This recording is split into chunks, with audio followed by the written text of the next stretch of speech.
I have declared war against my brain in order to save my mind. The battle wounds don't seem to bother me so long as I know they will heal with time. And the scars remind me to appreciate the days I You know, first of all, when I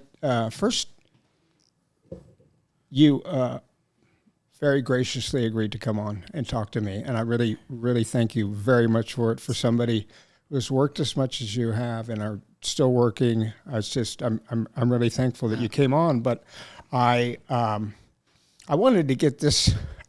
You know, I've always known you as Ditto. Right. All right, that's just Ditto. Yeah. So I went back and watched A Guide for Recognizing Your Saints again, the movie. Okay, so I watched the movie, and some people are calling you Ditto. Right. And then it seems like maybe closer family members, like your father, is calling you Dito. Yeah, right. So is there, like when I was growing up, my name is Michael, but my family called me Mick. And I was just Mick, and then I had a couple of friends that were close to me and my family. They called me Mick too. Right. People call you Ditto and Dito. Is there any difference between the two? Or for the movie, it was kind of like a Charlie Brown thing. Like I thought the adults are doing their own thing and no one listens to them, so it's like that want thing. Yeah. But in my weird world, you know, my father's name is Orlando, and I'm Orlando. So he's from Nicaragua, and so they would call me Orlandito. So Dito. If I would hear you know, I grew up in Queens, so you could only correct people for so long. Yeah. So Ditto kind of stuck. Okay. You know, they're not going to go out of their way to say Dito, you know. Okay. So Ditto stuck, so I'm Ditto. But so if I hear Dito, that means someone came back from the dead or broke out of prison, so it's not usually a good thing. So I'll accept Ditto. Yeah. And when you walked in, my son said Dido, right? Yeah, You know, yeah. so- I've gotten that one too. Yeah, you know, You know? I cover the gamut. You know, come on. Yeah, what can you ask for if you have a name like this? Listen, there's so much that I can talk to you about, but I wanted to talk to you first. You know, I went back and read. I didn't read. I listened to A Guide for Recognizing Your Saints. Okay, so I knew you from the extremely well-made movie that you made, and then I think that we were talking on the way in that I think I've met you once before, and I think that I had seen the movie, and I think because of that and the fact that you had a shaved head and combat boots on, I might have been a little bit intimidated, you know. And you'd I already traded in for slippers and balding. You know, so. Yeah, you didn't have the slippers on. How old were you when you made the? How old were you when you wrote the book, and then how long?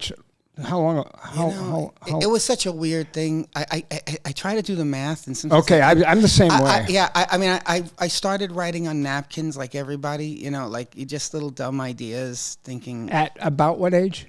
Oh, you know, kind of like when I came out to California. So in my 20s, you know. Oh, really? Okay. Yeah, I just started dumb little things. You know, like everybody does, you know, and it doesn't really make sense. And usually, you know, you think it's brilliant, and then in the morning you're like, "What the hell is this?" And some weird napkin in your pocket, you know. Yeah. But then my friend EJ, well, it was just before I came to California because literally we had nowhere to live, and my friend, I mean, without getting too crazy long, but my friend Michael, please get crazy, get long. A good Don't worry friend about in that. New York, he had just been diagnosed with.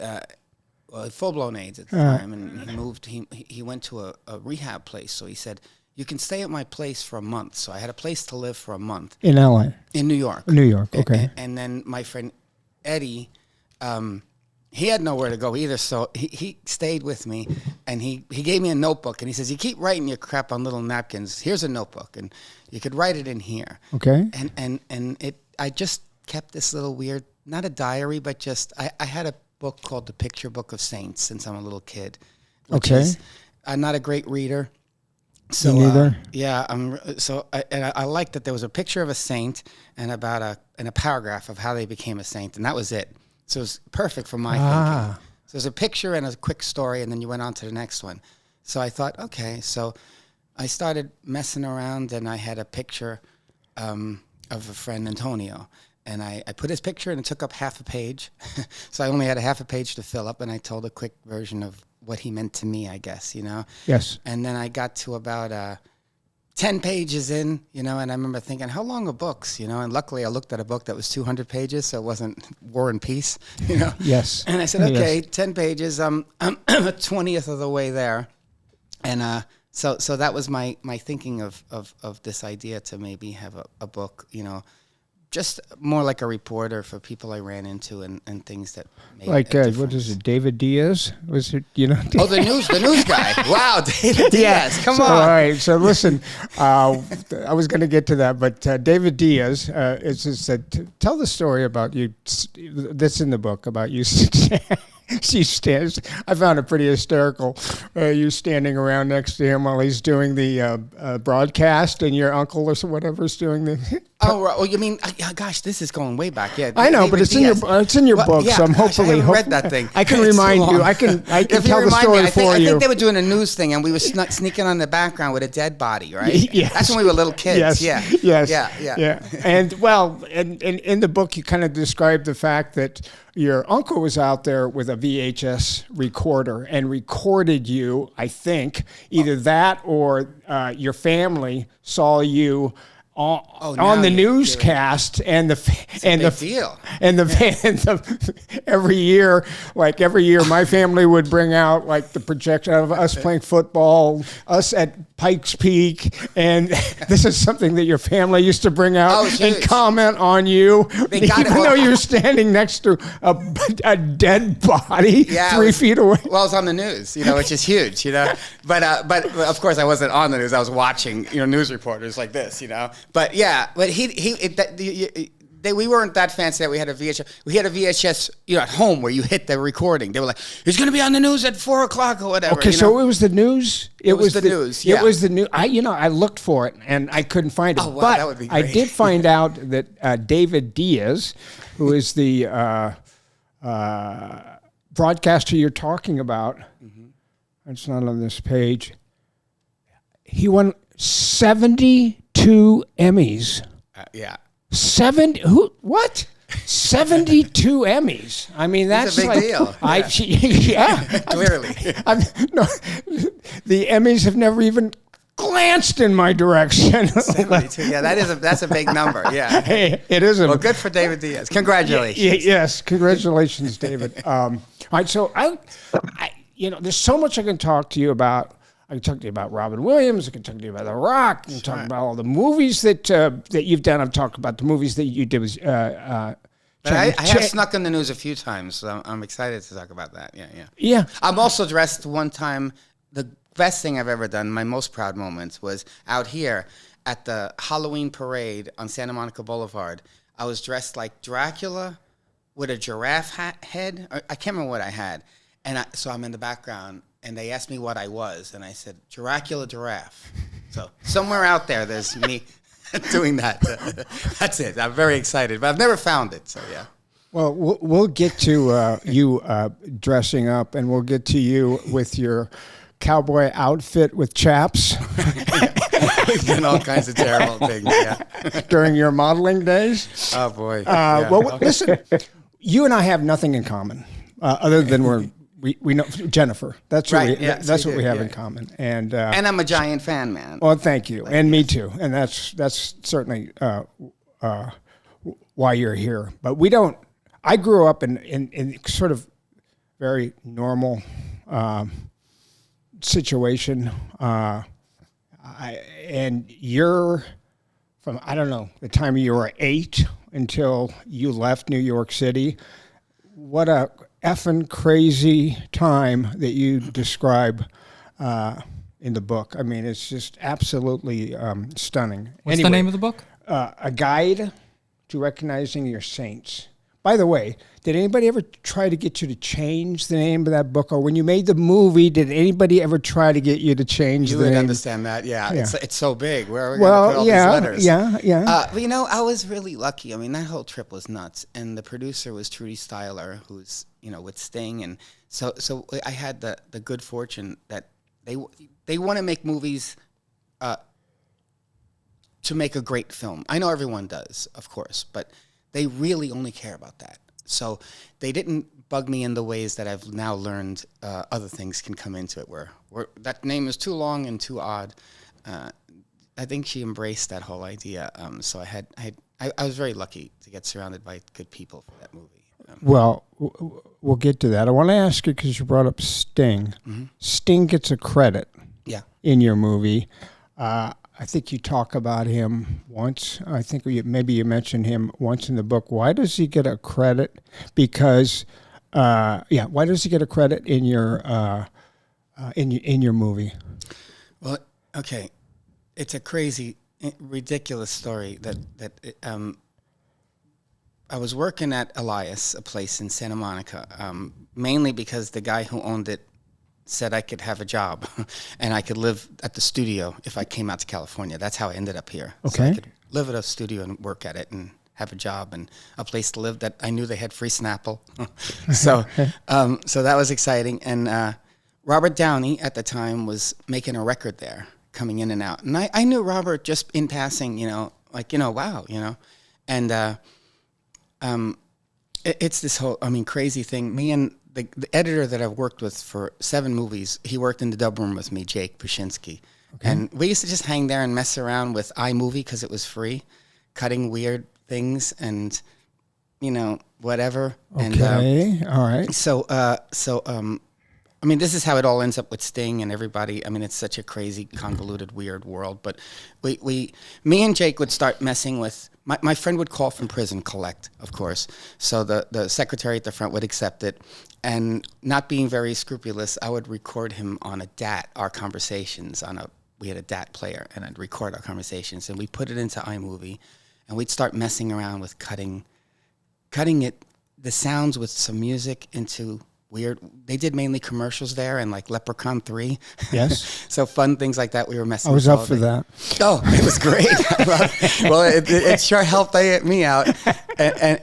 And we would cut weird things just with sounds and things like that. And Robert was coming in and out, and he said, so we showed him just because it's goofy and weird. And he's like, oh, that's good. And then the guy who owned the place, Jonathan, he said, oh, Diddle's got a book, you should do a movie, which is so obscene, the idea of it. And so Robert said, yeah, I'm going to be with Trudy Styler and Sting next Wednesday or whatever. Do you want to come to lunch with us? And I'm like, what? Yeah. That's a kind of a real, when I say I thought INT meant introducing, like interior, and I thought EXT. I had no idea about anything. Exit. You were your kid. This is not my world at all. Right, my father's a typewriter mechanic. This is it's like being a blacksmith these days. Yeah. So I said, wow. So went to go meet them for lunch, right down the street, and Trudy was really cool, and she had just done Lock, Stock, and Two Smoking Barrels. As what? As a producer. Oh, okay. That's Sting's wife? Yes. Okay, okay. And with Guy Ritchie. I didn't realize that. Yeah. Okay, all right, right. So she was like, she wants to do a new movie, and her and Robert were friends, and she said, oh, I read your book. Robert gave it to me, which is unbelievable. If 10 people at the time read this book, I'd be shocked. And luckily, it landed in these hands, And she says it's got a fun voice. And the writers of, I believe the movie Sexy Beast was big at the time, and I think there's two writers on it. They said they'll write it on spec, which I've since learned means for free or something. Yeah.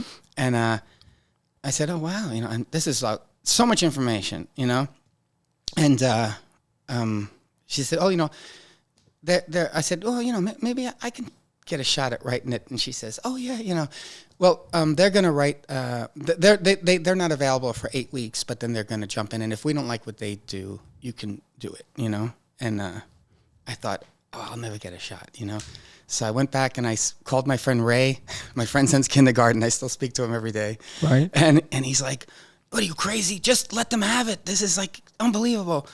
I said, I don't know. I think I could write it. So in my mind, they said 8 weeks. So I thought I have 8 weeks to write this before they take it over, So I really quickly started writing, and I asked Robert at the time, Downey, I said, yes.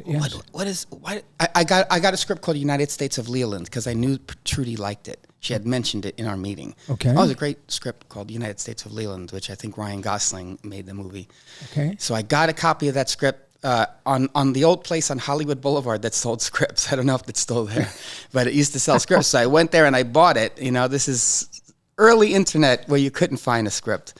And I got it, and I just copied the way it looked on Microsoft Word. A lot of spacing. and I kept wondering why they keep reintroducing a street they already introduced, but whatever. And I just would put my ideas of streets and people's names into it. But follow the format, because this guy clearly knows what he's doing. And then I remember Robert coming in one day, and I said, why would they exit a street? He goes, that's exterior. I'm like, oh. So that was my lesson, and wrote this complete nutty, like 160-page script in 6 weeks of insanity, which now 160 pages would make me want to shoot myself in the head if someone handed that over. But, I thought, and then for some reason, I really knew nothing. I thought, I don't know why I got it into my head that there were 5 acts. I don't even quite know what 3 acts means, but 5 acts, I just came up with this number for some reason. And I wanted to look fancy, so I'd write act 1 on page 1, act 2, whatever. I just wanted to look professional. It's kind of nutty, but... No, I get it. Yeah, and then I put this other guy's name on the script because I didn't think anybody would read it if I said I wrote it. Yeah. And I knew that Jonathan was friends with a somewhat successful writer at the time, so I put his name on it and sent it to Trudy. She's gonna kill me if she hears this. I love you, Trudy. And she was like, I was like, nobody listens. Nobody well, she listens. actually knows the truth, so anyway, it doesn't matter. But then I said. But I said, oh, this, Jim wrote it, and she says, in like 5 weeks for free? I said, yeah. So I sent it to her, and she read it, and she called me up like 4 hours later, and she's like, it's a little all over the place, but I think it's kind of good. I said, I wrote it, Isn't that what Burroughs said about your novel?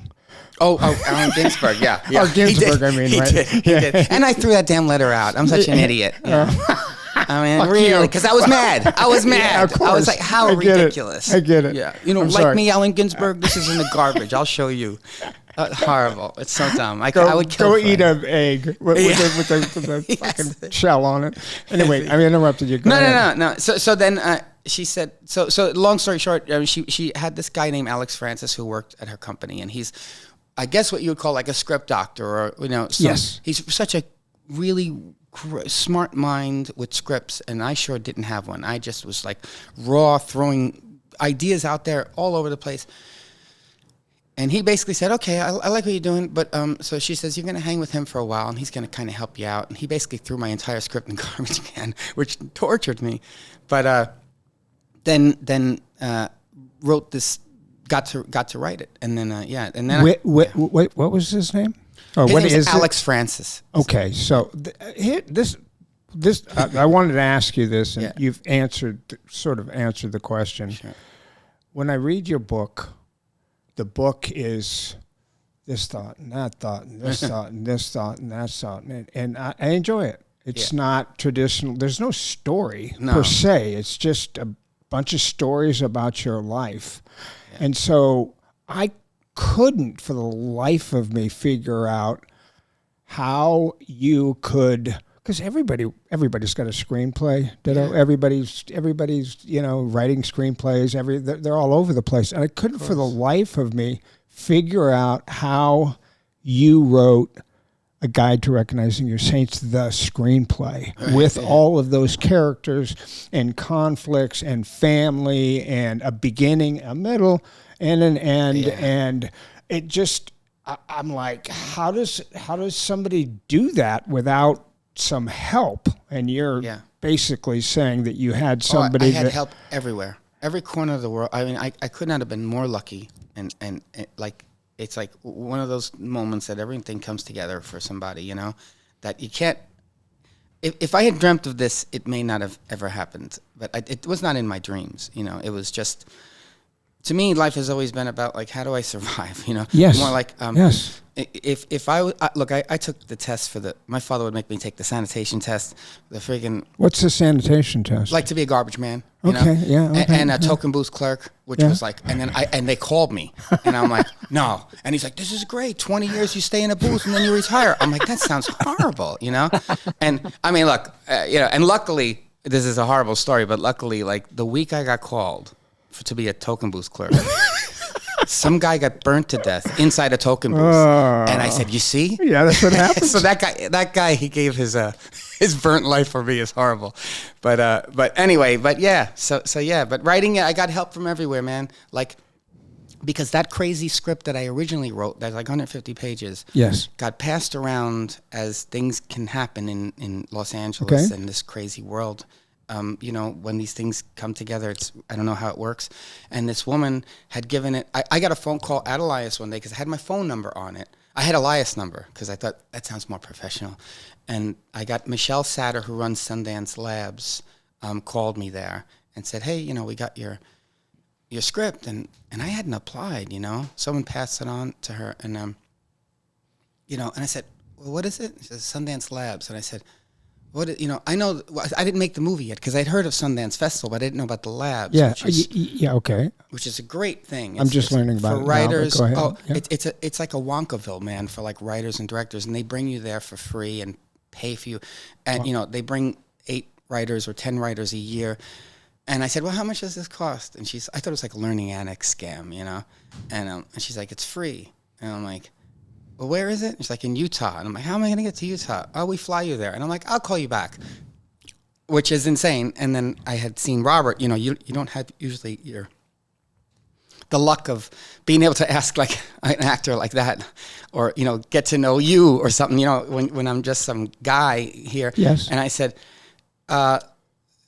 he says, "You better call her back. That's like a really good thing." I said, "Really?" So I called her back, and so I ended up going through the labs, which is unbelievable. Like suddenly you're sitting, like the way it works, which is great for writers out there, actors, directors, anybody that wants to do anything, is, you know, they assign like 3 or 4 writers to you, and they've read your script, and it's free, you know, and you eat for free, which is always a nice thing, and you live there for 10 days or 2 weeks. And the first guy they had for me was Carlos Cuarón, who wrote Y Tu Mamá También, and he tells you what he thinks, and then About the script about your script, okay, thoughts. This is the 160 page. Yes. Okay.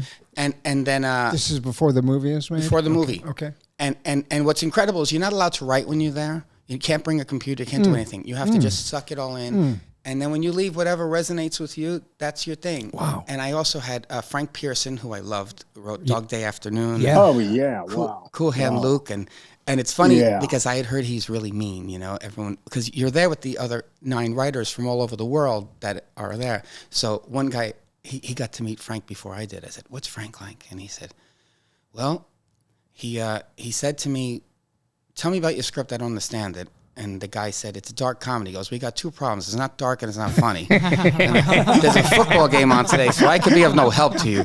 So maybe we should just watch football here.'" So I was walking in, and I kind of really liked Frank. I mean, besides being a giant fan, of course, I just thought, well, this guy wrote Cool Hand Luke. I'm going to kind of listen to anything he says. Yep.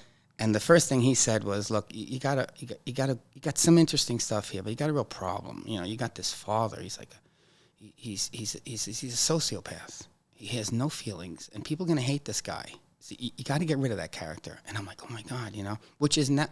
And then the next writer I had, it was he wrote Devil in a Blue Dress, one of the great writers ever. Okay. Yeah. Oh my God, I should think of his name, and he was incredible. And the first thing he said to me was, he said, "Well, I don't know about your script there, but you got one good character. It's your father, you know." So it just goes to show you know, that's why you go home and you make those decisions. Because if I had listened to Frank, I know a Walter writer who Mosley. went I'm through sorry, that. that's the writer. Walter Oh Mosley. wow! Yeah. I know a writer who went through that program. It really is, you know, peak of the peak performance there. Patrick Duncan did that, and also Paul Thomas Anderson, who did Boogie Nights, went through that program too. So it really is. It's no joke. It is something. It's a high mark. It's so great. And what's crazy is while you're there, I mean, it's a really great thing for anybody to check out that you know, listening is you look, man. I used to think you had to be like Robert Redford's gardener's kid at best to get in there. Yeah. You know, I used to think, you know, this world will never let you in, you know. So I did, but actually I didn't have an attitude about it. I just didn't think it was not on my radar, you know. But it's pretty incredible. And what's really great about what you're mentioning is then they have a director's lab. So while I was there, they said, are you thinking of directing your movie? And I was too afraid to say that I was. In the back of my mind, like, who am I? You know, it's like this weird thing. I don't know. Something in your childhood makes you think you snuck into the party and they're going to figure you out and kick you out quick. Yes. You know, and I was just trying to lay low because I didn't want to I couldn't believe I was in this level of the party. I'm not going to mess around with that. Right. And I said, no, I'm not going to direct it. You know, and they said, well, you know, you're here. Why don't you stay? And you can go through the director's lab. And I said, all right, you know. And then when you're there, what's really nuts is they make you do like it's really incredible. And it's you if there is such a thing as a great school for movies, I think that's one of them. You know, like I couldn't believe I'm not here like I don't work for Sundance, but it was incredible because to me it was like I couldn't believe that anybody would do this stuff. But then what's nuts is you're hanging out and like, the great DP who did Boogie Nights. Gosh, I'm terrible with names, was there. And I remember they let you do a scene each day, you know, and you rehearse it in the morning, you shoot it from noon to 2, you edit it from like 2 to 4, and then you show it in a theater that night. Wow. And the audience is like Ed Harris, Robert Redford, like all these actors. Wow. And the scenes are terrible. Like they're horrible. I mean, you have, you know, and you're freaked out. And I remember I was doing this one thing and I'm thinking, oh man, I want her to walk like they did in Boogie Nights. And then Robert Elswit, who's the DP of Boogie Nights, he's standing right there. It's kind of like that Woody Allen movie. He's like, well, you might want to have her walk with the camera. And I'm like, damn, you know, wow, you did this, you know? So it is like Wonkaville. It's really incredible. You mentioned your original script, your father. He's a sociopath, you know. This, Chazz Palminteri plays your father. Yeah. In the movie, and by the way, I know Chazz, not well, but I know him. We've been in the same movies together, and I think we've done some scenes together, and Chazz has. I don't know all of his work. I just, you know, I know that when I was working with him for Billy Friedkin, I think he was nominated and/or just won an Academy Award for something. But I don't know his work. But the scene in your movie where he's talking to Shia wants out. Shia doesn't want to keep your hands off me. Keep your hands off me. Keep your hands off me. Chazz, both of them. That scene is like I've never seen him like. I mean, that scene is just astoundingly good. What a great scene. And that really affected me. How close was that scene to anything that happened to you in your life with your father? Is that just something that you write because you're a writer now and you've got to make a father that's not a psychopath, or you know, and so you write something else? Or is that something that came out of your life? Because it was like stunningly effective. Well, it helps that they're so good, and that what it was, you know, funny.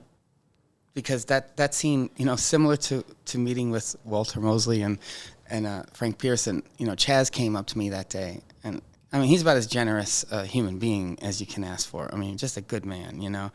And he said, I got a problem with this scene, you know. It was like the thing. He goes, I'm gonna seem like the worst father in the world. I said, why? And like I had never pictured that at all, right. You know. He said, this kid's friend just died, and I said it's gonna be okay. I said, well, you mean it. Like, you mean it, you know? And he says, what do you mean? I said, look, if I put a lie detector test on you, I think you'd mean it. look, Frank Pearson told me a great thing. Don't let the truth ruin your good movie. But every once in a while, it's okay to come into it. And because my father was from a different generation, I mean, like nothing affected him. Like nothing, nothing. Not in a bad way. Just it's, like I remember I made a record and I played it to him and I said, do you like it? And he said, is it good? I'm like, I don't know. What do you think? He's like, I don't listen to music.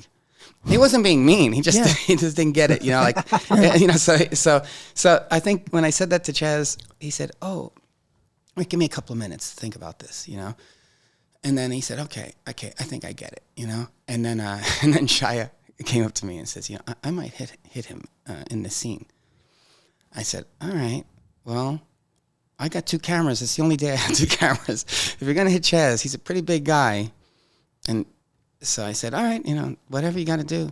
So Chazz says to me, hey, that kid's getting really loud. If he hits me, I don't know what I'm going to do. I said, me either, So then they just went for it. So it got really heavy in their own way, I mean, but they're both such good actors that they knew when to reel it in and to go for it, So it was very lucky because I could see where things like that could go really wrong. But they were just, I loved that scene with them, But it was kind of true, except, it was kind of true in that way, They brought their truth to it, Yeah. Again, we'll talk about your father a little bit. I was thinking in my head that I would be in here when Kaylin brought you in, and I was going to have Kaylin say, geez, it's hot out there. And I would say, summertime. What do you want? Oh, yeah, believe me, I heard that one, yeah. The one thing my sisters all said is like, oh, yeah, Daddy, that's but winter, it also went for winter. It's cold. What do you want? It's winter.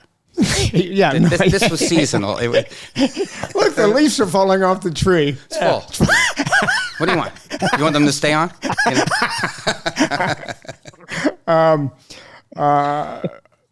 Okay, so all right. So you go to Sundance, and you've done the Sundance thing. At that point, have you been working on the script to get it into something that is closer to 110 pages? Or I'm sorry, I asked you again. What was the name of the person who? There was a guy, Alex Francis, here, and then going through the labs, I had those great advisors. Yes. So then everything I had written before that went right in the garbage can, and I came back and started it all over again.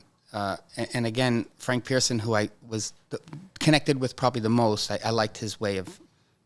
Look, they're all incredibly successful. Everyone's different, actors, writers, everyone has their own method, Frank, yes. What was a great thing was all the writers, you sit in a room and these incredible writers were all in there, and then they'll all talk to you about their styles, and one guy would say, well, I like to walk around and come up with ideas on a hike for 2 hours, and Frank goes, I don't take 2 hours off. 2 hours, you mean during lunch? Frank, I liked his thinking. If you're going to call yourself a writer, you get up and you write. Okay. And then at noon, you take a break, and then you start writing again, wow. Yep. Whether it's crap or not. And look, again, they're all successful, so it's just, I just liked his way. And I remembered him saying, no one cares about the biography of Ditto Montiel, just so you know. You're not Abraham Lincoln. So all those little things kind of got into my head where I thought, okay, I'm going to take the stories of, because originally the script that I had was all over the place. It was like the book. It was nuts, Yeah. And it was like, okay. So he says the most patience people have is maybe 4 kids. So I took the stories of 8 kids and turned them into 4. Things like that. And like when the movie came out, my friend Giuseppe, in real life, he in the movie he got killed by a train, which my friend Billy died that way. Giuseppe got deported. And he loved it. On Facebook, he's like, oh, you killed me on the train. So I was very lucky that nobody was upset because I did use real names a lot and things like that. And but then I honed it in a little, and then it was a weird process, I mean, even while we were making the movie, we were shooting it on the street in the neighborhood I grew up on. And my friend, who's a crazy crackhead at the time, and he just died, and it really breaks my heart because he was a great guy.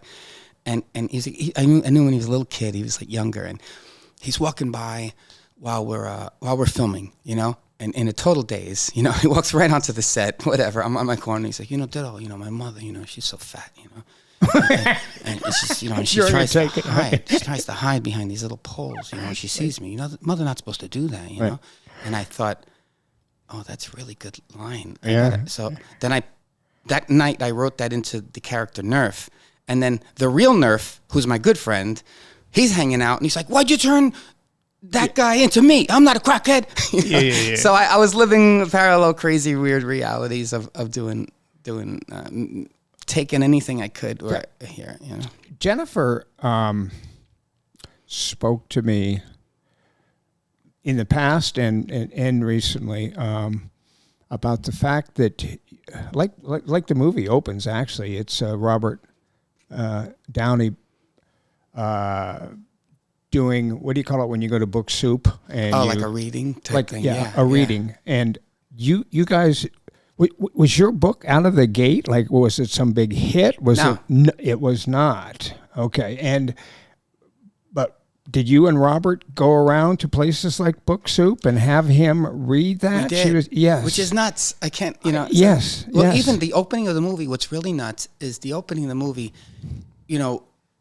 because Trudy then, when I ended up writing the script, I got through that hurdle, and then the idea to direct it was, I couldn't have fathomed. I wanted it so bad, but I thought this is the chance of a lifetime. Like, maybe I could do this, and not have a... Not mine or yours? I don't know. I think it's right there. Oh, my phone. Oh, no problem. My phone never, ever rings. I like the ring, though. That's a good ring. I got to call you back. That's like I'm crazy. That's the I'm crazy ring. Put it on silent. I don't know how to do that. What do you mean? Okay, we'll just That's like my father with the VHS. You bring it to VHS. I remember, like, I'm sorry to go off for a minute, but I have to bring up a VHS story because you brought up my father. He would never let me have a VHS or nothing. We had a dial phone my whole life because we'd be like, oh no, push button phones. Then you hit the wrong number. And so I got a VHS machine once, and I didn't tell him. And I know he liked the Untouchables. He didn't talk about movies much, but he liked the old Alien-ness, So I put the new Untouchables with Robert De Niro. Yeah, the new of course, one. But, I put it in, and I didn't tell him. It was on a VHS. I said, hey, they made a new Untouchables. He said, so he's watching it. And after like 20 minutes, I remember he liked Kevin Costner. I mean, he's like, he's a good alien. Yeah. After 20 minutes, my father goes, where's the commeramos? And I said, it's that machine. And he goes, I don't watch that. And he walks away. So that's the talking about, fancy stuff, But directing the thing was like a crazy thought. All right. Yeah. So how does that,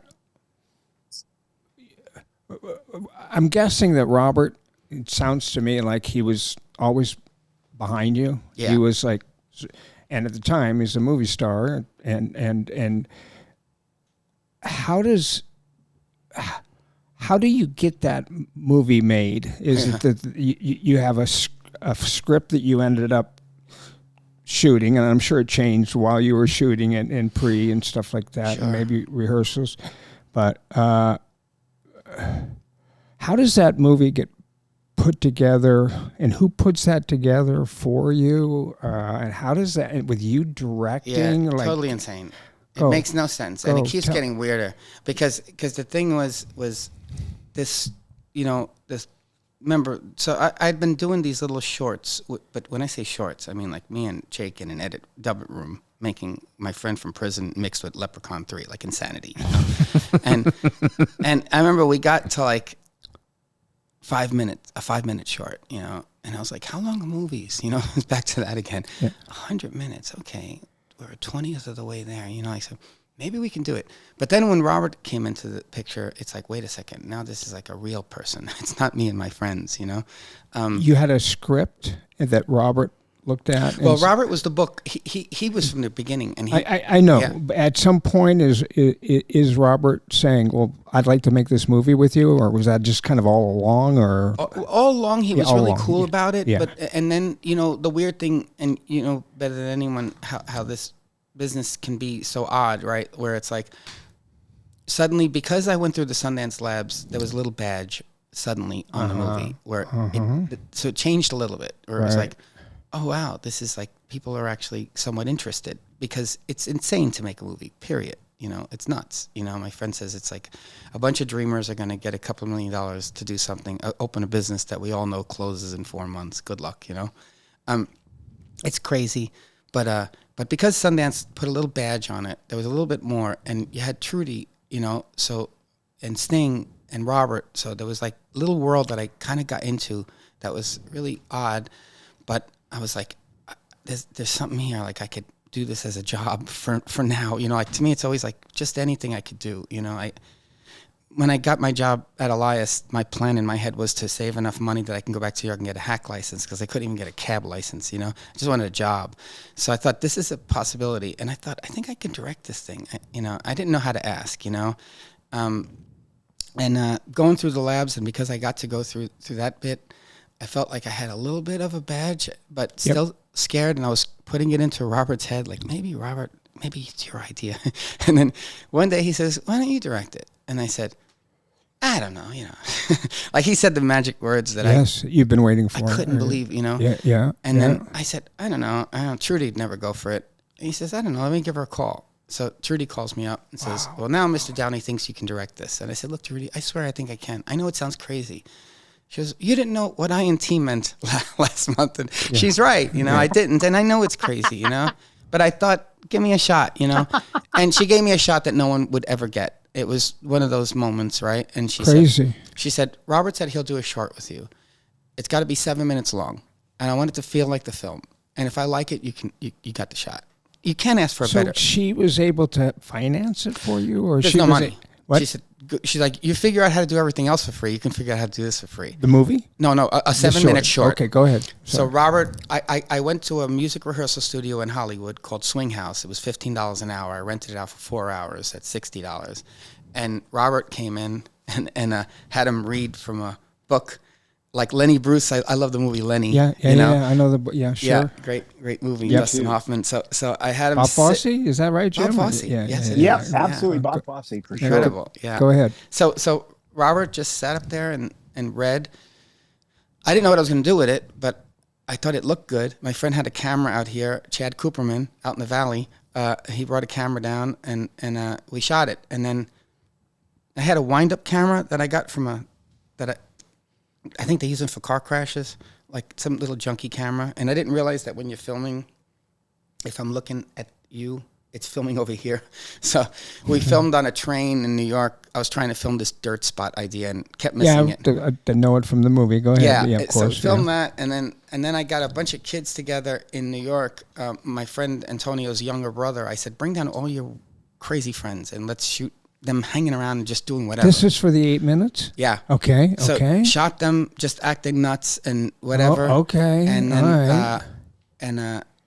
and a girl, Jenny Slate, who now is a big actress, was one of the kids that came down. I just shot these kids doing whatever. Yep. And then Jake, he edited. He's again on iMovie, and he had this.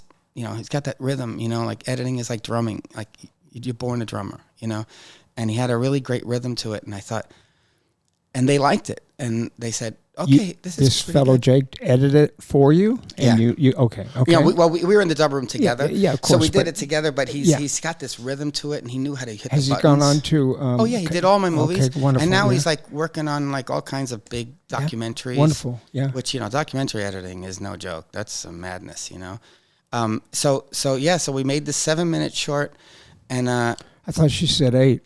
Maybe 8. I can't remember. Believe me, I stuck to whatever she said. I was so scared. Yeah. I'm just joking. Oh no, yeah. I'll have to check. But I thought it came out pretty good. She did too. And then Robert, they all said, okay, let's make a movie. And then then it's like a whole other can of worms. Well, what is that can of worms? What happens then? What happens then when Robert and Trudy and you say, okay, well, let's make this movie. You got to get it financed, right? Yeah. So who helped you get that movie financed? And if you might, you can tell me or not tell me what the budget was for the movie. I think it was $1 million. I think it was $1 million.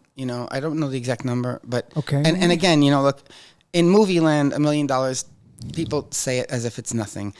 And my friend says, go try to open a pizza place, go to the bank and asking for $1 million.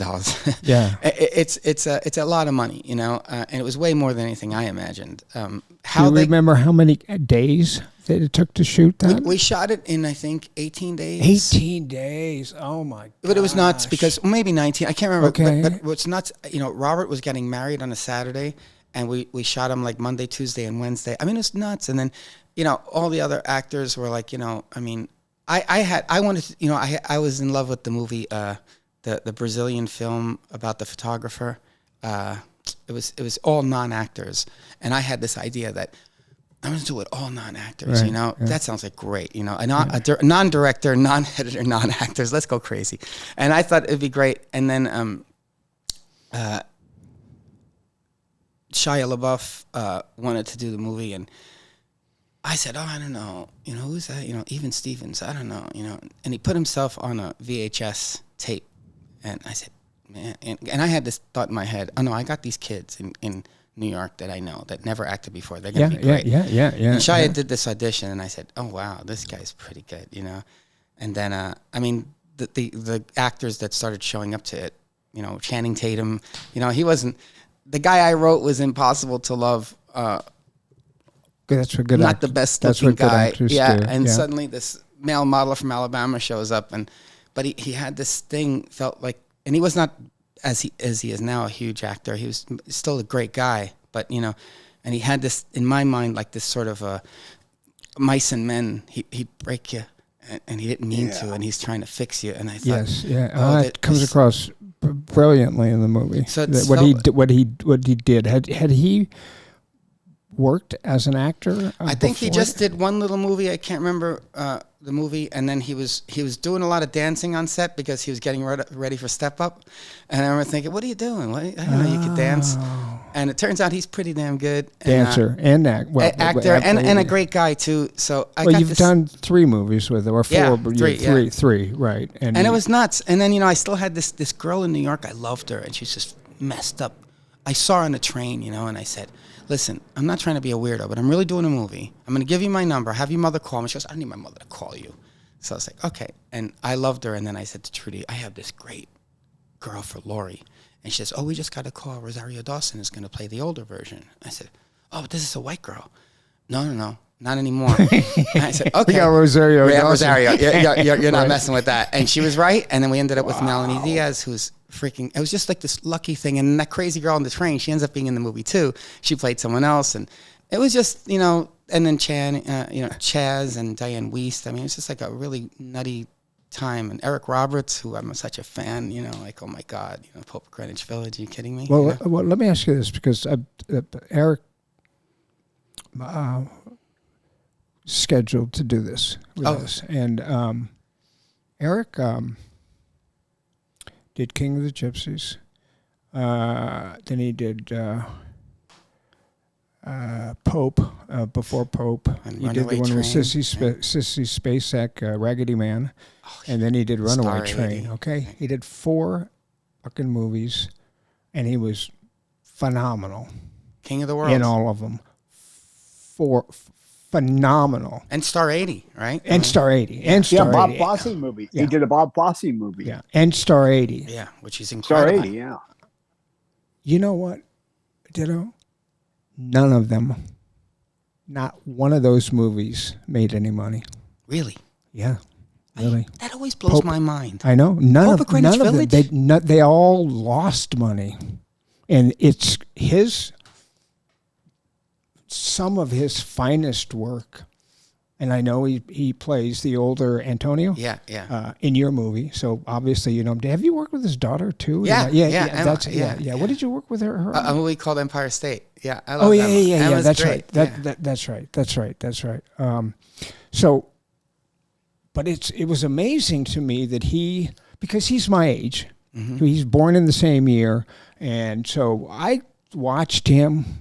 And I watched with a little bit of like, I kind of want what he has, you know. And he just My thumb. I still remember. Yeah, that he scene. just blew up. My thumb's Charlie.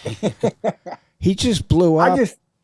He just blew up, and it's just amazing to me that none of those movies made any money. And people, and then he went on. And, you as an actor, maybe you can probably talk to this a little bit, so you get used to getting picked up. You get used to flying first class. You get used to getting picked up at the airport with some guy with his, you get used to limousines. You get used to hotel rooms in the Mayflower, and you get used to, you just get used to stuff. And so you want to keep doing it. And sometimes I think he had a manager that was like, well, just slow down. Let's wait. And let's do this and that. And he just wanted to work. And I can understand that. But it's intoxicating. Yeah. I find the movie business, and I just find it intoxicating. Let me just talk to you a little bit about a few things that are in your book that we have in common. Sure. And we don't have very much in common. We're just kind of getting to know each other. One of the people that I know that you knew very well, and I think you said one of your saints, or you called him a saint in some way or another, was Bruce Weber. Oh yeah. Okay. All right. So Bruce was a friend of an actor named Matt Collins. Okay. Do you know who Matt Collins is? It was a little before your time. Okay.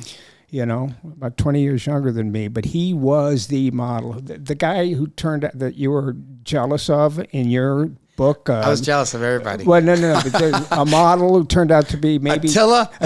No way. Right. Well, but he was the Attila of that time. Okay, he was Bruce Weber discovered him, and Bruce Weber put him on the cover of a book called Looking Good. And so I have shot with Bruce, and I don't think Bruce really wanted to shoot me that badly, but Matt Collins was kind of like, shoot Michael. Do you have that picture? Yeah, he looks familiar. There. Yeah. Oh, is that a Bruce Weber picture? Yes. In color. He doesn't shoot color a lot. Well, that's a great picture. Well, I like that sweater, man. Well, here's the thing that I took this picture. I could be wrong, but I did. I think it's Bruce Weber. I'm pretty sure it's Bruce Weber. And I remember this picture. Yeah. Anyway, so this is Bruce Weber picture. I'm sure of it. He could turn around and say it's not, but this is the way that I remember it. Because when this picture, I sort of started passing it around, all my friends, family, and friends like that said, so now you're turned gay since you moved away. Totally. Why would you not be gay? They looked at this picture and they thought, okay, you're sucking cock now. Done deal. And so Bruce is an interesting guy, and I see his pictures everywhere.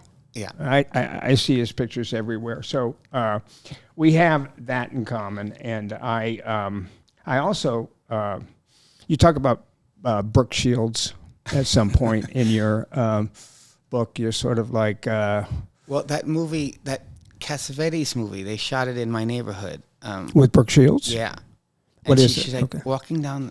My friend Bart was hitting on her. Is all I remember. Okay. Not going to happen, but yeah. Okay. Well, here's my Brooke Shields story, right? So I'm a kid, and she goes to the Johnny Carson show.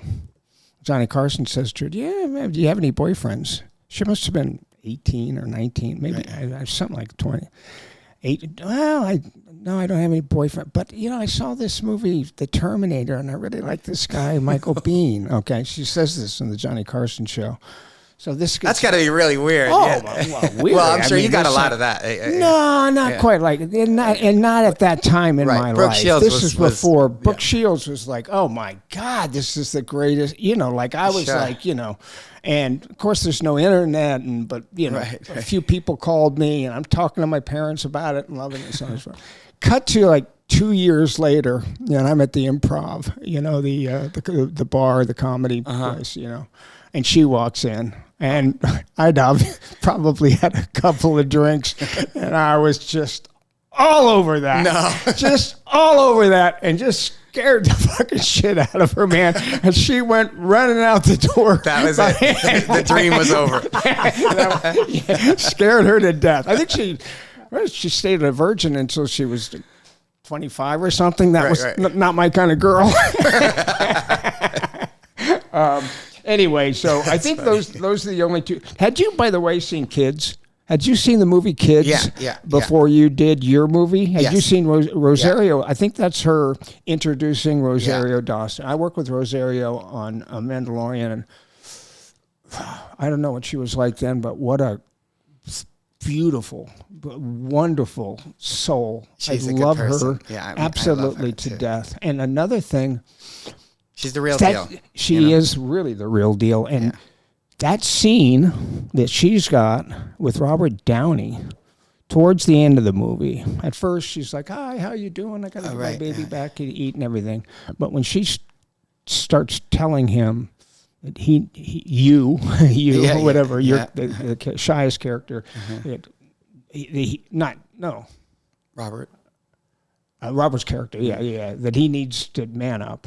Right. That scene also, from an actor's standpoint, she is just phenomenal in that scene. I thought, and I've seen her here and I've seen her there, and I worked with her and I love her, but she was so good in that movie. And it's probably something that you don't remember, but at one point she's kind of poking him. I remember that. Okay. Yeah. And I just was wondering if that Robert Downey Jr. saying, "If you fucking poke me again," that was in the script or not in the script? I don't think that was in there. I wouldn't write that. Yeah. That's what you get. I think he might have meant that. Yeah. Don't, it's and those things, I always like when you'd see a band and they messed up or something, I felt like that was such a great moment, and I like when you see a scene and somebody gets real for a moment or something wrong happens, I love that. I'm like, oh man, look at that.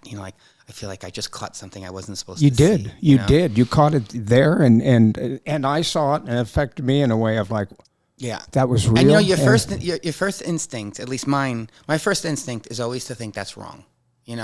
Oh no, like a scene with Robert in that movie, I remember clearly, and it's like he's walking out of the room with Chazz when Chazz is older and Diane Wiest and whatever. It's after he comes back. Yeah, he comes back. And he's walking out, and just before he leaves, he smiles. Yeah. And then he walks out the door. Yeah. And I don't ever get uptight about stuff, but I said, Robert, man, like, I don't think. Why would you smile? He says, I don't know. I felt like smiling. And I said, it's so rude. You know what I mean? Like, that's so rude. Oh. I thought, why would you smile like when you leave? He says, and he's look. I couldn't have asked for a more champion than him for me. I would not be doing any of this stuff if it weren't for him. I mean, it's legitimate, like completely out of the blue. But I said, I don't know. Can you try it once without that? I never do that to an actor. Okay. Because I don't care about dumb stuff. Do whatever you want. I don't put marks down. Go wherever you want. If you leave the room, I got a microphone. Talk out of the room. Woody Allen style, whatever. And then so he did one where he didn't smile. And then in the edit room, of course, we used the smile because it was him. You know what I mean? And maybe it was a mask for how he felt or whatever it was. But I'm like, it all has been a learning experience for me, watching actors. I'm such a fan of acting. Like, I freaking love it. I couldn't do it because I have a heart attack if you put a camera on me, but I love it. And I'm like, I'm blown away by stuff. Look, one of the best lessons I ever had was, do you know Michael Wright? Do you know an actor, Michael Wright? And he was in the 5 Heartbeats. Yeah. He's out of his mind. Yes. I love Michael. Okay. And he went to Sundance Labs with me. When you go there, then when they said I could stay, I could bring 3 actors.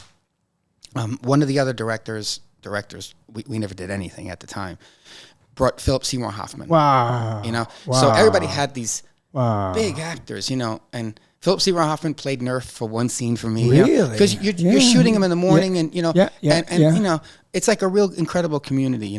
I brought Michael Wright, who's nuts, and I love Michael. Yeah. And this guy Vinny Vella. I don't know if you know Vinny. I don't. Vinny was insane. He was the greatest. He's the old guy in Casino who blows the whole thing, but he's not really an actor. He was the greatest. I loved Vinny. And I brought this kid that never acted. Like, I had an insane crew, And when you're doing scenes in Sundance, you have your 3 actors, and then if any of the other people's actors are there, people's, but I mean, like with Philip Seymour Hoffman, if they're available, they'll jump onto your scenes for the day.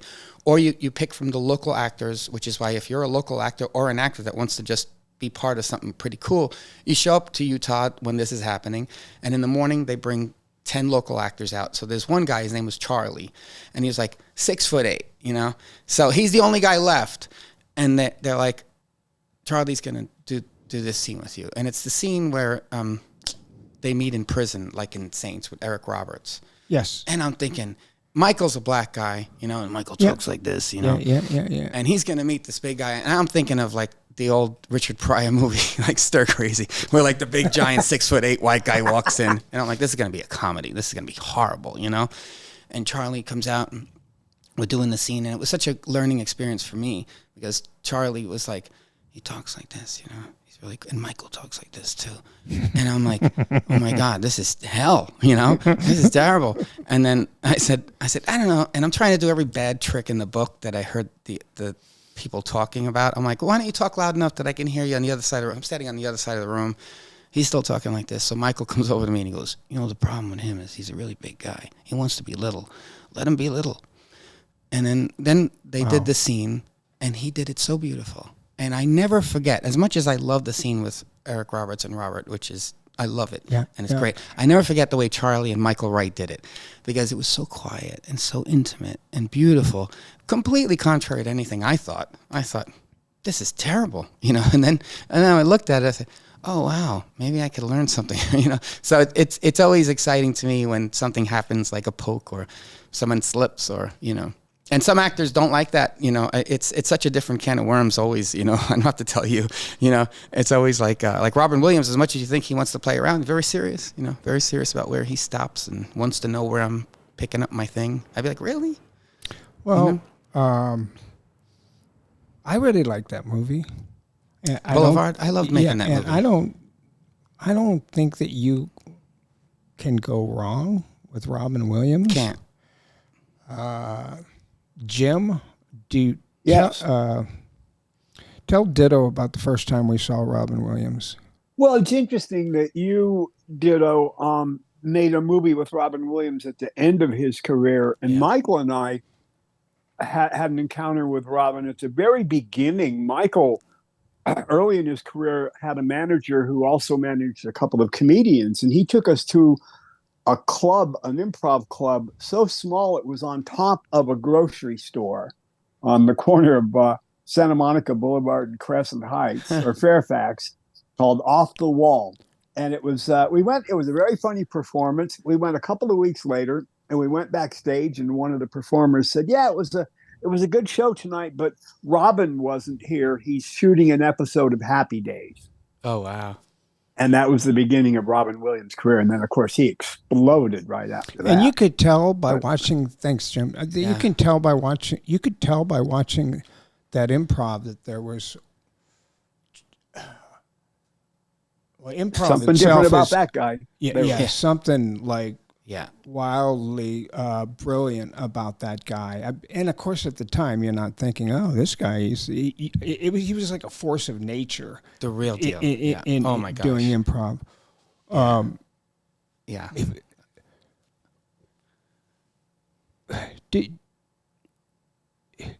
Is he? I used to hear this about Robin because I didn't know him and I've never met him. But I used to hear that if he was just talking to you, it was like this. He's just himself. But then if somebody else came into the room, there were three people there, then he would go into kind of that manic Robin Williams that we're all familiar with. Are you,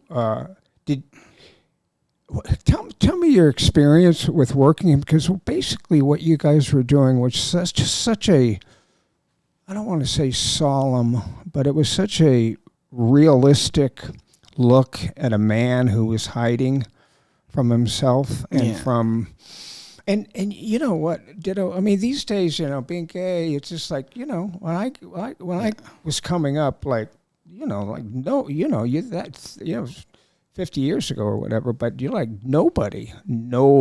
And the whole idea of identity and now anybody can be gay. It's pretty easy, a lot easier on people. But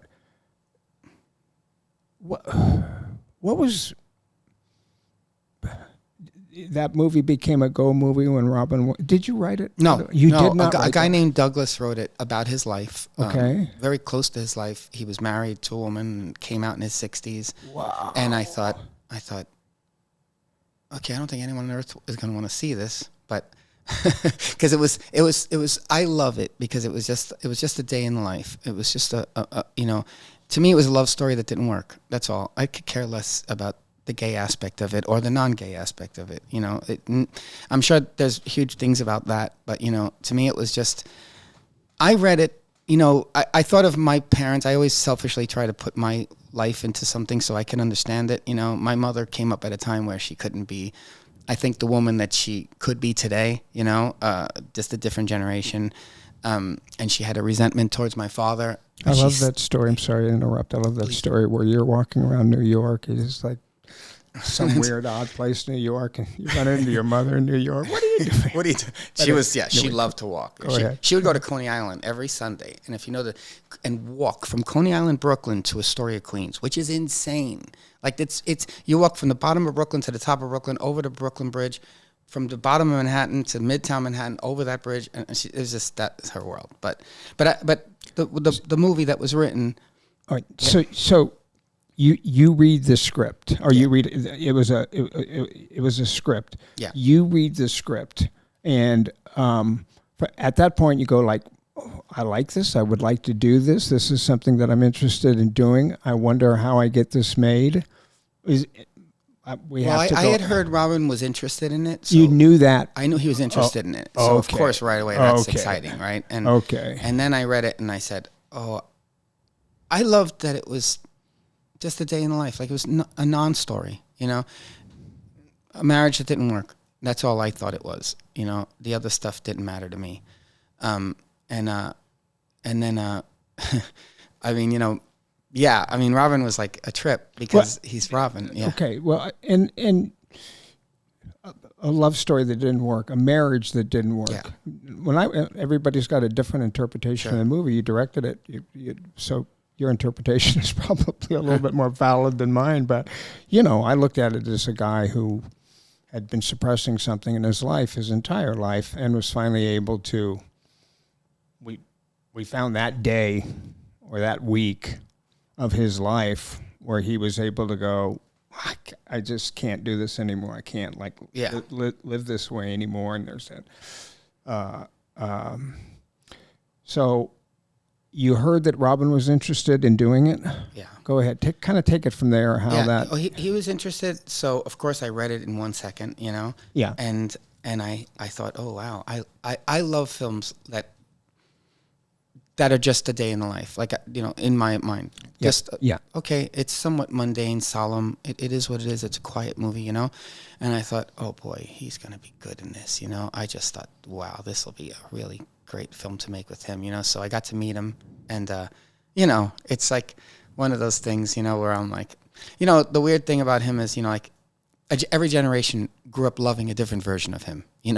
There's Mork, and like funny enough, we were walking in Nashville where we shot it one day, and someone yelled Mork out of a car, and he's like, "Wow, that's a throwback." Because, there's 20 different Robin Williams. By that time, he'd been Academy Awards and nominations. Many different people, but loved throughout, and like.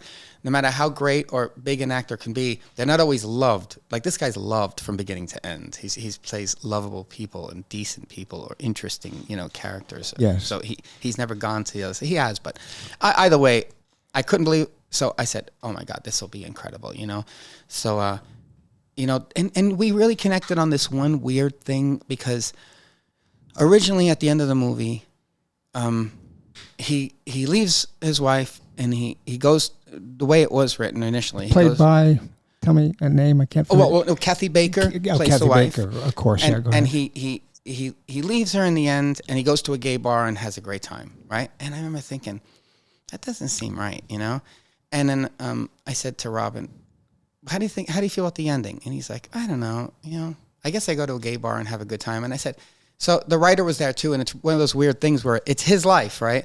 And I said, Douglas, I got to ask you a question. Like, if you got married at 20 and at 30 you decided, I'm gay, go to the gay bar. It was originally called Santa Monica Boulevard.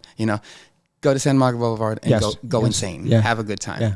But at 60, this whole movie, you love this woman. It's not a woman you hate. No, they're best friends. Yeah. They truly love each other. And I said, I feel like if you go to a gay bar, you erase the whole movie. You threw that whole love story in the garbage can, And me and Robin connected on that thought, and I think that's when we decided we could work together. He decided that I was allowed. You talked to Robin about this before he accepted you, or you? Yeah, before he accepted me. Just to talk about the script, and I said that's one thing, and then I just thought. So we connected on that thing. Yeah. Well, sometimes something like that's pretty important. Something like that is, to be able to connect on something like that it's a big deal, and it could be a disaster because he could be like, I want to hit the gay bar, and I'd be like, that's my favorite scene in the movie. And believe me, I would have done anything to work with him. So I would have been like, okay, let's go to the gay bar. So I'm not going to pretend that it was that or see you, Robin. That wasn't going to happen. Right. It was just that I was just having a good conversation with him, and I really liked him, and we had. I could tell you a story about that movie that is so nuts. Dude, okay, please do. So we're going to shoot it in Nashville. They wanted to move it to Nashville. I don't know why, but I fell in love with Nashville, which I still love that place. Okay. So we're looking for a house to film it in, and we find this perfect house. Just we don't have a big budget, so it's wide open, and the woman who lives there looks just like Kathy Baker. I'll show you this picture too. Okay. I'll show you. It's nuts, right? She looks just like Kathy Baker, which is weird because Kathy Baker, I don't know, not the most famous name, but people say I look just like Kathy Baker, and I'm like, you do, weird. And then she says, who's in the movie? I said, Robin Williams. She says, oh my God, my husband looks just like Robin Williams. He looked exactly like Robin Williams, right? So I'm like, that's kind of weird. So we're looking in the house, and then what was so cool is I'm like, they had separate bedrooms, just like in the story, And I thought, this is the writers. No. The house that we found. You're out location scouting. We're location scouting. Okay. And by chance, she's like, oh, Stephen, that was her husband's name, has his own bedroom. And I'm like, oh my God, how great! This is perfect. And I mean, she even had books in her. It was like written for the movie. Like, wow. I was like, this is incredible, right? So then. She says, what's the movie about? And then, you're always scared because you never know. Someone's, no, you're not filming that my here. house. Not in my house, So, I never tell anybody because I'm always so scared. I'm like, it's a marriage. She says, okay. So then we get the place and we're setting up to film. And then she comes up to me and she's crying. And she says, I read the script. And I said, oh, yeah. And she says, my husband, he came out last year. And but we love each other, so we decided to stay together. Come on. I'll show you this picture, too, I have of the four of them together. I said, wow. She goes, we just have one thing. Could we be here when they come out to each other? Because that's a big deal for us. So I said, yeah, this is true. So then when we're shooting the scene where Robin and Kathy are really going at it on the staircase, she says, I turn from the scene and I see at the monitors they're sitting there crying, and Robin comes up to me and goes, "Dude, this is getting too weird for even me." So it was totally nuts. I mean, and then it's funny because Kathy Baker would come up to me saying, "That wife is driving me crazy because she said that they didn't have their argument on the stairs. This isn't their life." Right. So I was like, "This is really nuts," and we had so much fun. I mean, I loved making that movie. And one funny thing, very Robin was a.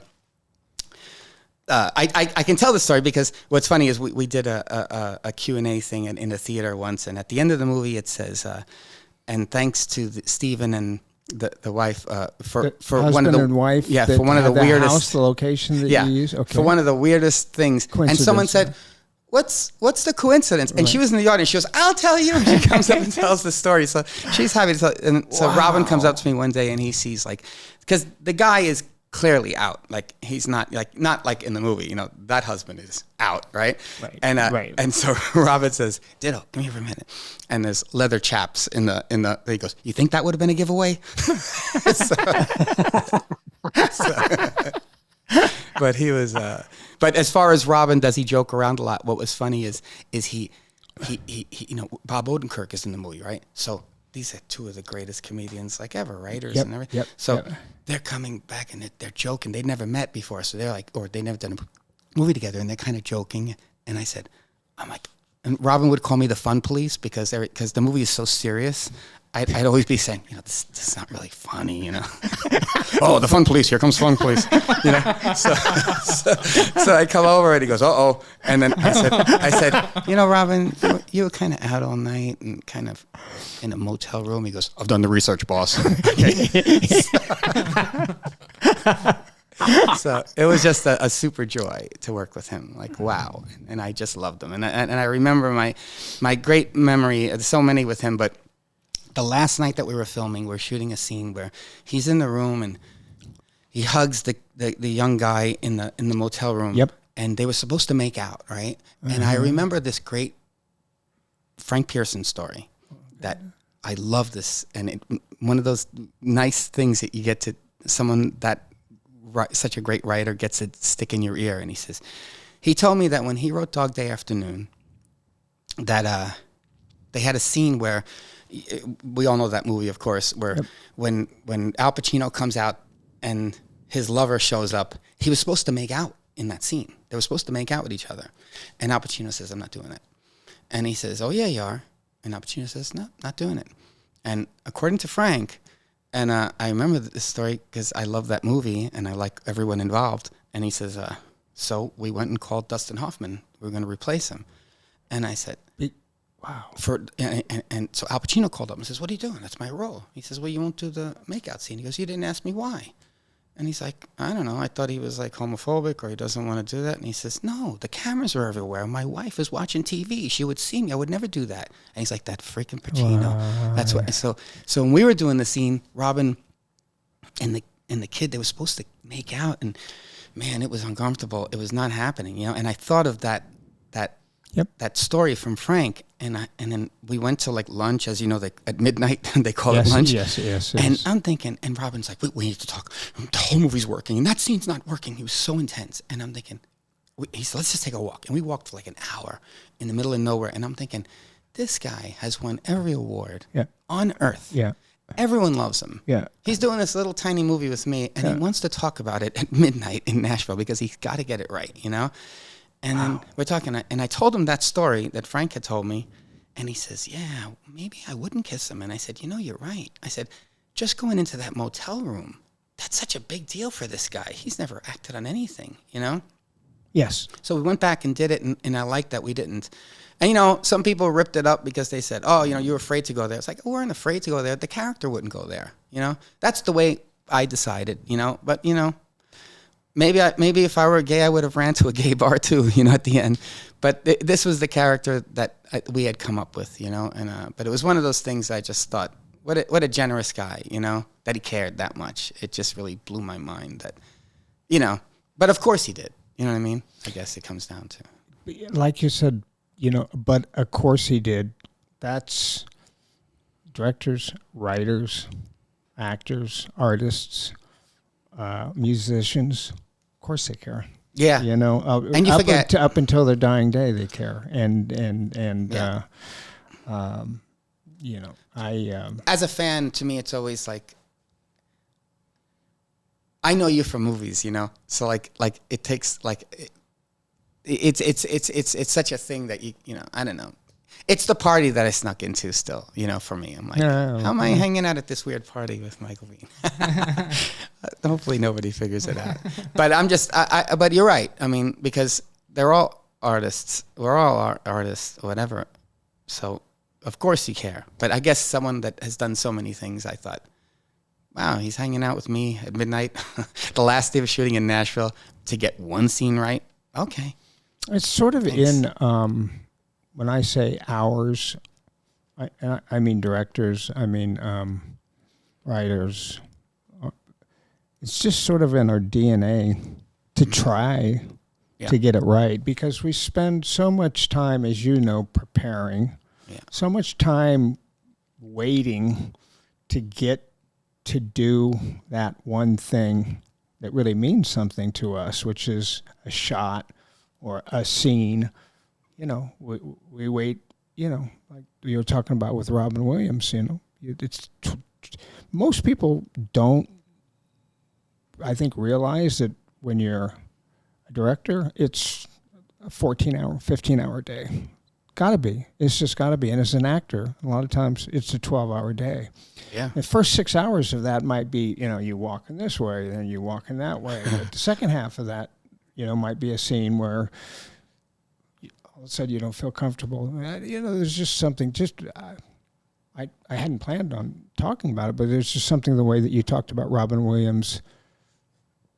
After having done everything that he's done before, after having so much success, doing a film, maybe his 40th of a bunch of brilliant movies, in a moment that he still just cares, and really just still cares, it doesn't surprise me. It just doesn't surprise me, about Robin Williams. But what about? He would say one thing that was funny. He would say, like, because he'd always want to do like his take right at the end, right? And I love nothing more. I usually the first take is the actor's take. I never say anything because I'd rather see who they decided it is. But after you get the scene, he'd be like, okay, let me get mine. And I'd be like, okay, and he'd tell me, I didn't even know he did a movie with Woody Allen. I keep bringing up Woody Allen, who's just such a great filmmaker. And he said he did a small role in a Woody Allen film. And he said that Woody Allen, he goes, you kind of remind me of Woody Allen a little bit because like I said, he kept calling me the fun police, because I was, and he says, he would do a scene and he'd say to Woody Allen at the end, okay, can I do my take? And Woody Allen would say, I mean, if you want to, I don't know what I'd do with it, but sure. Make you totally uncomfortable. I mean, if you want to waste, go for it. Sounds like something Clint Eastwood would say. I can imagine. Yeah. What time is it? You want to do a second shot? Matt Damon talks about a story with Spielberg, Saving Private Ryan, where he does one take. Yeah. And Spielberg's like, okay, moving on. And Matt's like, wait, maybe we should. Why? Spielberg said, you don't need another one. yeah. And Spielberg's like, well, I have to make a choice whether I want that shot, which is 80% there, 85% there, that shot that we just did, or, not get what, and so. Right. So I take it you're a person that,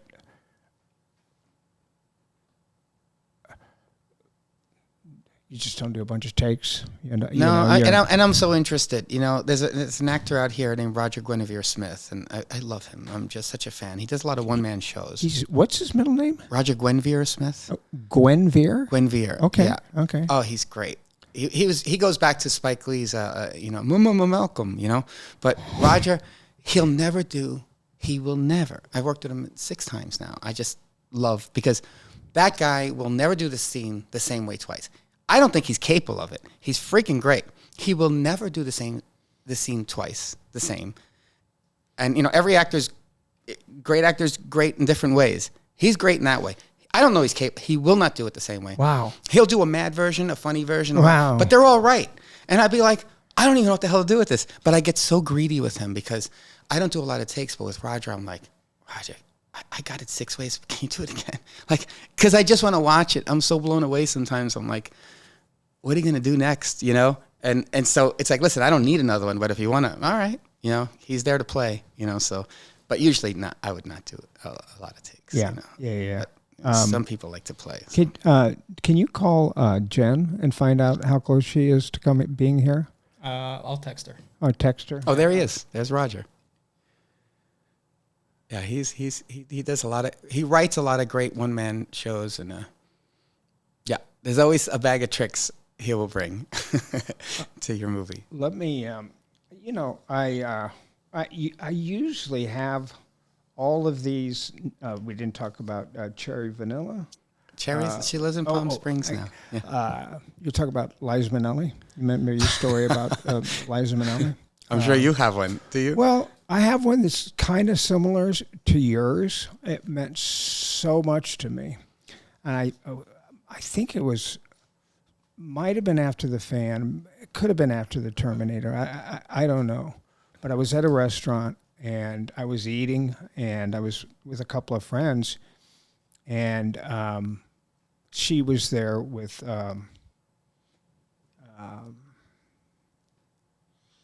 Sammy Davis Jr. Oh, wow. Okay. And I looked over, and she's like, come on over here. No way. And obviously I got up, I walked over, and she and Sammy Davis Jr. both started praising me for the work. And I don't think it was The Terminator. Maybe it was, I don't know what it was, to be perfectly honest with you, but it meant so much to me. It meant so much to me, and she obviously is that way. She was that way with you, and that meant a lot to me. That and Richard Dreyfuss. Once I was at doing a show, and Richard Dreyfuss was. I didn't even know he was around, and he kind of came up behind me and said, "Michael," when I turned around, I'm like, "Richard Dreyfuss." Pretty cool. And he was like, "How'd you do it? How'd you do it, Michael? You gotta tell me. I need to know. How'd you do it? How'd you do it?" In that kind of frantic, frantic thing that he does, I'm like, what? Tombstone, Johnny Ringo. Where'd that come from? Where'd that come from? I need to know. It's like, wow. It was quite a compliment. But deservingly, I don't. This is already a little bit long for me. Jen will be here in about 20. Oh, 20 minutes. 15, okay. 20. All right, well, we can talk for... you tell your Steve Rebell story about Andy Warhol. Oh, you probably have some good ones. Well, that was not Studio 54. No, it was the Palladium. The Palladium, right. Anyway, so you went to work there. You were there for one day or 2 days. You were working. No, I was at the Palladium. I was at the Limelight for one day, but I was at the Palladium for a while. I was a busboy and a barback. I always wanted to be a bartender, but well, you say in your book that you got fired because you couldn't, you didn't recognize Andy Warhol. Well, it was like, my friend Ray, my friend since kindergarten, he's working and he got into all kinds of trouble, and it's like the guy's a freaking albino, like he's a famous albino. Are there two? But yeah. I just so everybody. Realizes we haven't talked too much about Gutter Boy yet, and your $1 million Geffen Records thing, which you probably saw none of, right? Just about 0. Yeah. It's the closest thing I understand to what actors may deal with in that crazy world, because it's to the outside world, it's like, wow, my friend just put a book out, Ray, who I always talk about. He put this great photography book out, and it's funny because everyone that's in the book. It's a tiny little book, really smart book, but, thinks that, oh, you must have made $10 million off this book, Yes, yes. He probably lost $5,000 is more like it.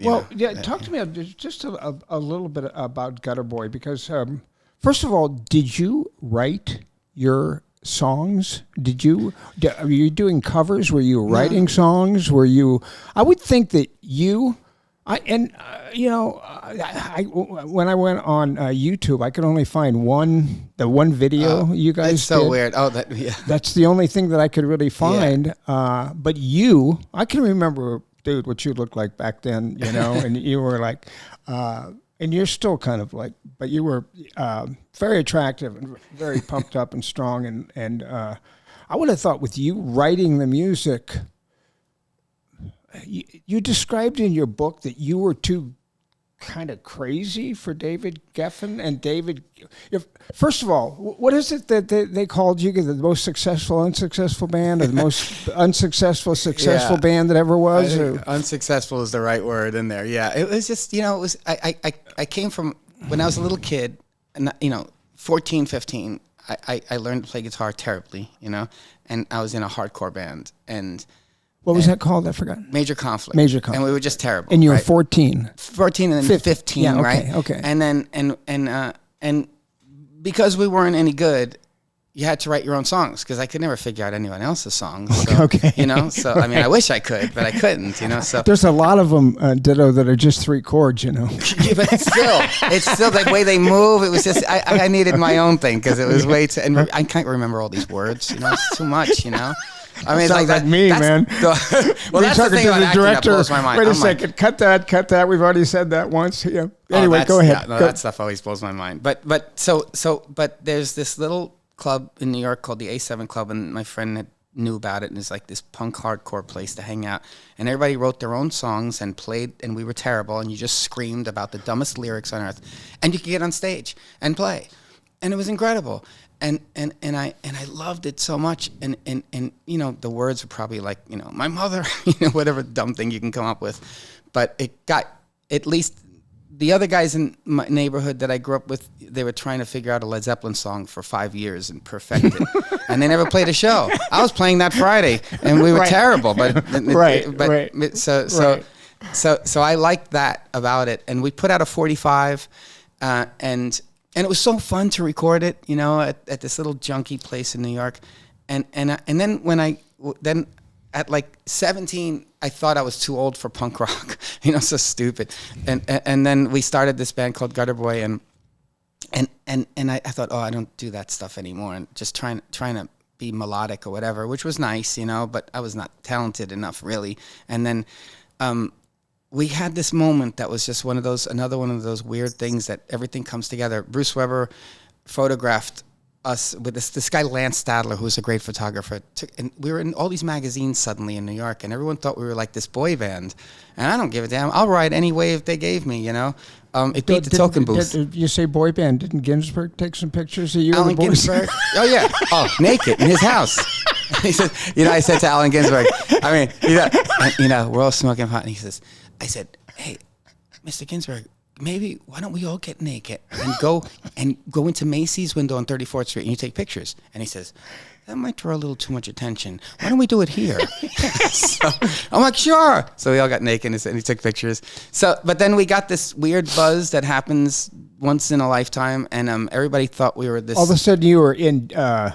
What happened? You were in Details, Vanity Fair, or Interview, right? Yeah. Those are big things, and all of a sudden you get that's kind of which would be like, I guess, going viral these days, right? You know? Right, and that was Cherry Vanilla was sort of Cherry helpful as far. She was the best, you know, and she really made so many things happen. And you guys got. It was like some offer of like $40,000 or something like that to go do a record. I took every offer they would give me. But wasn't there a time? Well, I know there was a time because it was in your book, and it was the 2 weeks I wished I would have been with you where you guys went to San Francisco because was great. Yeah. Somebody had said to you, "This isn't enough. Take 2 weeks off, get lost, and." Come back. Yeah. And when you came back is when you got and I'd never left New York. I mean, to me, I was like, first of all, getting on a plane was exciting enough. But, well, what happened was we were getting phone calls, you know, from every record company, right? Sight unseen. Just because of the magazine, it just blew up. At that moment, you became the it thing. Yeah. Yeah. It was like viral. Yes. You know, the closest thing to being viral in Gotcha. the late 80s as you can be, you know? Gotcha. And so everyone's calling, and me, there was not a place I would not go. Whatever it was, if you called me, I would show up. And for better or worse, I was there, you know? Yep. And if someone said, I'm going to give you $1,000 right now for your entire life rights, I'd be like, you got it. Like, there was nothing I would say no to, you know? Right. So the problem was I was saying yes to everybody. So I'm signing record deals. I wasn't signing, but I was going to Island Records and whatever. Anybody that would call me, I'd show up and, you know, $50,000. I never even thought about this much money, you know? Not really thinking about there's 5 of us and then there's a manager, you know, it probably ended up being $1,000. I probably would have gotten my wish. But I'm saying yes to everybody. And then we got these managers at the time who were managing the replacements in New York. And they said, Ditto, were you just at Island Records? And I'm like, yeah. And like, you can't go, man. And I'm like, well, they called me. And I'm fighting with them like, listen, I'm not saying no. You give me $50,000 and I'll say no, you know? Yep. I didn't understand how anything worked. I just couldn't believe that anybody would want to talk to me. The idea of being paid to do anything other than a job I didn't like seemed Yeah. Impossible. Yeah. So I was gonna say yes. So then they said, "Why don't you need to get the hell out of here?" And they said, "Oh, okay. If you put me on a plane, I'll go." And we ended up in San Francisco. So that's so that San Francisco trip, like. What's that word, Jim? Debauchery? Debauchery? I mean, that just sounded to me like Michael, I'd say it's pretty close. Yeah. I got that word. Debauch would cover it. Yeah. That sounded to me. Those are the 2 weeks out of your entire life. I wouldn't want to have been in any of those gang fights. I wouldn't want to have been in the hot summers. I wouldn't want to. No, those 2 weeks are good. Yeah, they were good. Yeah, those 2 weeks sounded pretty good. They were great. So you sounded. It's pretty funny because. You would talk about in the book that you would, you would go play a club. When you first went to San Francisco, you were supposed to play one club, and for whatever reason, I forgot. Maybe somebody said something wrong to somebody, and they wouldn't let you play there, so you just went across the street. Oh, yeah. And just went, like listen, anything, well, I couldn't. I was so excited to be somewhere new. Like it was just like, one of those, probably like. When you did your first movie, like it's one of those. I remember my first real movie was New York, and it was the New York that you knew. It was before Giuliani, and I was just like, which movie is that? The Fan. Oh, The Fan. The Fan gosh. That Mayflower that was your Hotel. first movie? Well, yeah. My first, I mean, I did a movie called The Coach, which was a youth sex exploitation movie, with Kathy Lee Crosby, a little low, like kind of low budget thing. But, that was a big deal. But again, I'll tell you, I've said this before, my career, it was Robert Stigwood, gay. My agent, Ed L'Amato, was gay. The producer on it was gay. The original director was a guy named Morris Hussein, which they fired, was gay. And so there used to be this thing back in the day they called the gay mafia. And like my career, although I didn't swing that way, even though I didn't, they just kind of like to have me around, I saw the picture. You saw the picture, right? Anyway, so yeah, when I went to New York, I'll tell you, when I went to New York, and that movie came out in 81, right? So that came out right around the time that Reagan got shot. It was the same time that. Like I said before, man, I freaking love that movie. Well, and I know the Specials song is in it. Do the Dog. Like I really know that movie. Like I really know that movie. Well, that's why when we walked up and you said something about the movie and knowing it very well, and I said it scared me so much. Like it really scared me. Well, you must have been a child. Yeah, but it was like the first scary movie I saw. Yeah, okay. And not scary, but like like I'm a thriller nut. So maybe that got me into thriller land. Yeah, I have. See, I didn't know. I was talking about. And then they made that other Fan, but that's not. Well, but that's the De Niro Wesley Snipes movie, which is I'm not sure. But Michael, I did your movie.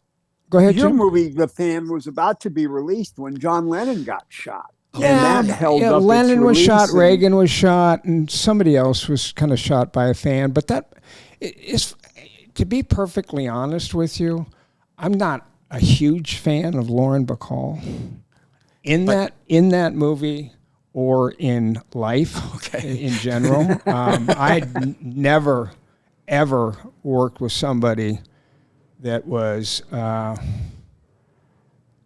as abusive, so abusive to her crew around her, her own makeup people, her own people, and the director and me. She was really, really difficult. And that was a bizarre thing for me. I got cast in it, and then they wanted to put me together with an acting coach while I was like doing the movie, which was weird. And I really think that they should have given that acting coach to Lauren Bacall. You should have suggested that to them. That would have flown so well. Looking back on it, but see, I didn't know. And I guess again, like with Eric Roberts, I didn't know anything about box office. I didn't know that. I just thought, hey, I'm pretty good in this. I'm all in. That movie did well, though. Right? No, did it? No. I don't know. No, it did not do well, and I didn't. But on a scale of Terminator, nothing does well. Well, right? Also the Terminator. Also, people think about the Terminator as being this huge hit. It was not in the top 20 movies when it came out in 1984. It came in 23rd. So it was. That blows my mind. And you probably couldn't name 18 of the other 23. Well, I think Karate Kid might have been one of them. Ghostbusters might have been one of them. But no, and. It was a small movie. Nobody thought Arnold Schwarzenegger was going to be a movie star. No women wanted to go see Arnold Schwarzenegger. And then the only person like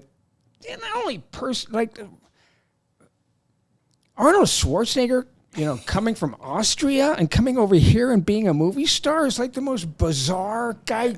Doesn't really speak with the language properly and becomes this huge movie star. And then the governor, but at the time I made the movie, when I was doing it, and actors' friends, I'm in an acting class, or, that's kind of how I knew Bruce, because Matt was in that acting class. But nobody, I said, like, what are you doing? I'm doing a movie in New York City. Yeah, it's called, it had Maureen Stapleton in it, it had Hector Elizondo in it, it had some, really good people in it. That must have been so exciting. Wow. It was so exciting, but I remember when I was in New York City. This is my introduction to New York City. And you guys were right in Manhattan, right? It feels like the Mayflower, which is no longer there, but I was at the Mayflower right at the edge of the park. And so I'm at, I forget the name of the clubs that Bruce Willis and Stallone and all them used to own. They were all, you remember, Jim, those Hard Rock? Hard Rock, yeah. I was I was around the Hard Rock Cafe, and there was a car that was sitting in front of the Hard Rock Cafe. It was double parked, and this cop on a motorcycle comes up, pulls up next to it, and just kind of leans over and just goes, wham! Just smashes the side of the car. I'm sure just dented the shit out. Wham! He's, move that fucking piece of shit. I'm like, I'm in New York City now, man. Yeah. It was, okay.